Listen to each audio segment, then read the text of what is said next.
Hello, Cancer, Sun, Moon, Rising, and Venus signs. Kamusta kayo? Sana po ay nasa mabuti kayong kalagayan. Welcome back po sa Star Tarot. At kung bago kayo dito, welcome din po kayo. Please subscribe, like, share my videos, and leave me a comment kung nakaresonate po kayo. Thank you. So, tignan natin kung ano pa ang ganap ni Cancer.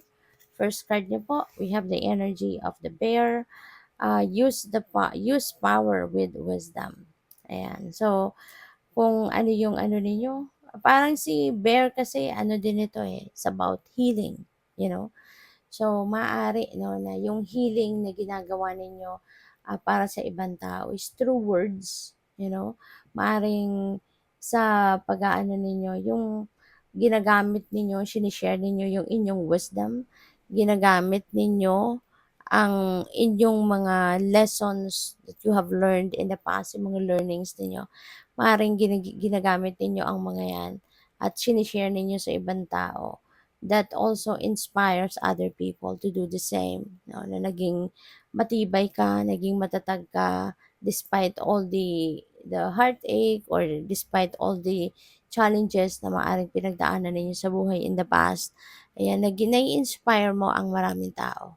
You know, nagagamit mo yan to help heal other people, no? Yung mga damdamin nila, maaring napapagaan mo, maaring yung takbo ng isip nila napapalinaw mo because siguro nai-inspire sila doon sa mga experiences mo na yun ang kinikwento mo sa kanila, no? So, what else? We have goat, act from innate wisdom rather than makinig ka, no? At sundin mo yung mga sinasabi ng mga marites at marisol sa paligid mo. Mas magandang pakinggan mo na lang yung sarili mo. Okay? Mas magandang yung sarili mo yung papakinggan. Mas magandang yung bulong ng puso mo, ng soul mo, at ng intuition mo, yung papakinggan. Alright? So, yun. So, we have the Lady Bird. Ayan. Accept happiness and good fortune. Wow. So, merong swerteng dadating. Okay? Kaya magiging masayang-masaya ka. You are going to be blessed. You're going to be happy. Kasi, yun, meron darating na swerte. At kung ano man ang swerte na to, unang-una, feeling ko that could be related to money. We have dandelion, we have the ladybugs. So, abundance, no? May be coming your way. So, maaring meron dadating na pera dito sa buhay ninyo. Kaya, congrats and good luck. So, by the way, maraming salamat for subscribing. And if you haven't subscribed yet, subscribe na kayo. And also, maraming salamat din for not skipping the ads. Malaking bagay yan sa akin. And also, please click the join button sa baba ng video kung gusto niyo na mag-join kayo sa membership. Okay? Salamat po. So, we have forgiveness. Ayan. So, may willingness na kayo na magpatawad. No? Cancer, this is really nice. This is beautiful na bukas na ang inyong puso para sa pagpapatawad. That's really good kasi yung ano natin, yung forgiveness, you know, um, ano yan yung forgiveness is pag ginawa natin yun, depende, no? Or regardless kung humingi ng tawad or hindi, yung taong nagkamali sa atin, but tayo ay nagpapatawad, nakakagaan, di ba, ng pakiramdam. Yung parang, because you have accepted already na ganun talaga ang sitwasyon, may mga taong makakapanakit ng iyong damdamin, but pinipili mong patawarin ng mga taong ito, mas magiging magaan ang pakiramdam mo, hindi ba? Kaya this is really beautiful, no?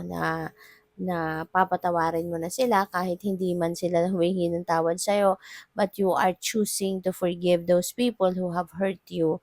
'Di ba? Ikaw yung mas makikinabang dito kasi mas gagaan na ang inyong pakiramdam, magkakaroon ka na ng maluwag, no, na pakiramdam sa puso, pati din yung isip ninyo, 'di ba, mas mapapanatag na kayo. Kaya that's really good, no, na you already have the willingness to forgive those people, no, who have hurt you in the past, humingi man ng tawad sa iyo or hindi, no? So that's good.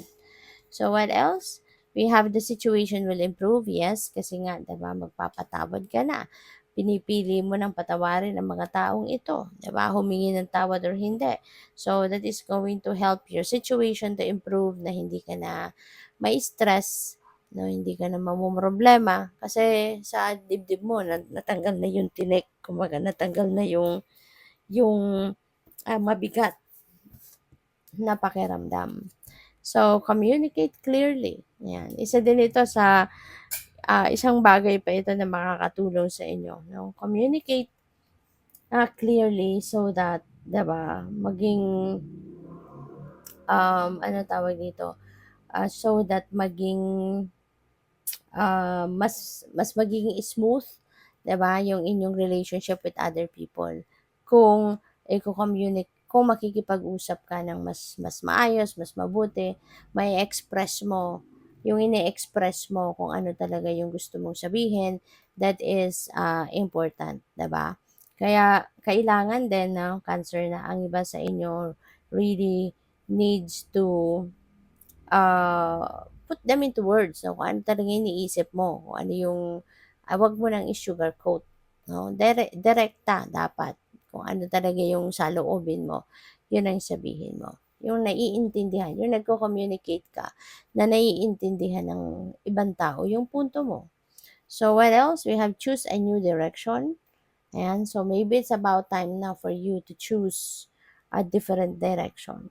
Okay? It's about time now for you to redirect your attention, your focus, your energy into something else. Kasi, o pwedeng kung ano man ngayon ang kinabibisihan mo, kung ano man yung ginagawa mo ngayon, maaaring nakikita mo ng parang it's not working out the way you want it, diba? Parang siguro delays after delays after delays, blockages after blockages after blockages ang nangyayari. Yung parang may problema, maso-solve mo na, nakaka-solve mo na ng problema, problema uli. Yung gano'n, yung parang one after the other, yung lubak-lubak na pinagdadaanan ninyo. And maybe, napapansin ninyo na matagal na yan. No? Maybe it's running that way for like, what, months na siguro? Kapag ka ganun, that could be a heads up na para sa'yo. Diba? Na, hello, Cancer. Tignan mo ang inyong sitwasyon. It's not getting better. 'Di ba? So, maaring ano na 'yan sa'yo, paramdam na sa'yo 'yan ng divine, no, na you need to move forward. You need to move away from that situation kasi hindi 'yan para sa'yo. Hindi na maganda ang nangyayari, hindi na, alam mo 'yun? So, parang problema after problema, 'di ba? Yung parang wala ng katapusan. So, that could be a sign na kailangan mo nang i-redirect yung attention mo to something else because that could be, maaaring hindi yan para sa'yo, 'di ba? Kaya pag-isipan ninyo mabuti. So, good luck. Thank you for watching Love and Light. Namaste.